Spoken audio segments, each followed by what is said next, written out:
And I want to pick up there with my next guest. Anthony Seaboyer is a military and national security expert. Good morning, Anthony. As always, great to have you with us. So let's begin with Trump's comments.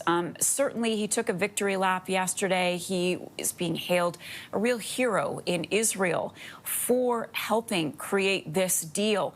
However, he stopped short of calling for a two-state solution. Is that an issue as attention now turns to the future of Gaza and rebuilding Gaza?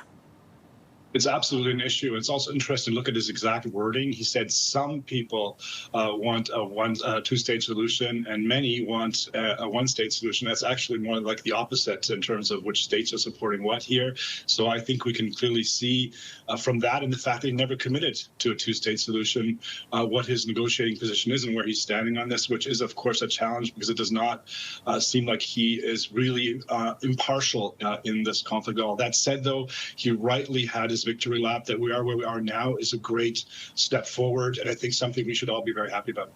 So what do you see as the main challenges to keeping this ceasefire in place? I think the vagueness of the deal, the vagueness around details, the fact that it's not really clear where this is going. But the huge challenge, of course, is also that not all remains of those hostages killed have been returned. This is clearly part of the deal. Doing this is going to be very difficult because they're buried deeper under rubble. We know there are 18,000 buildings destroyed in the Gaza Strip, and another 83% generally of all buildings have been damaged. So it's going to be difficult to rebuild, but it's also even difficult to find those remains of the Israelis that have been killed, unfortunately.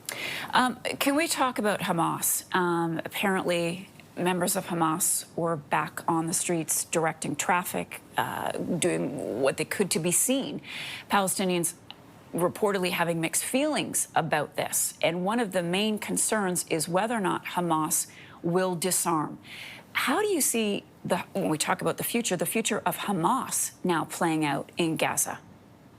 Well, it's clear, I think, that most want Hamas to not have any role in governing of the Gaza Strip. But of course, that's not what they want. That would be the end of their organization and the end of the jobs of the people involved in that. So as always, there's an organizational interest in Hamas taking. But will they disarm? I think it's a key factor that they will have to. They don't want to.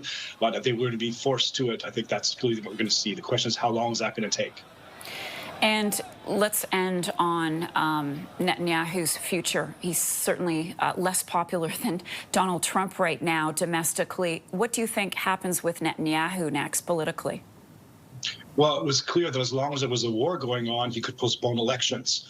And that was key for him because if you look at the polling, it's clear he's going to lose the elections by a large margin. And with that, he loses immunity. And if he loses immunity, he's going to face the charges for corruption, which have been around for a long time. And that would likely mean that he's going to jail. So that's the future I think we're going to see for Netanyahu coming. Anthony Seaboyer, thank you so much. Anthony is a military and national security expert for the latest.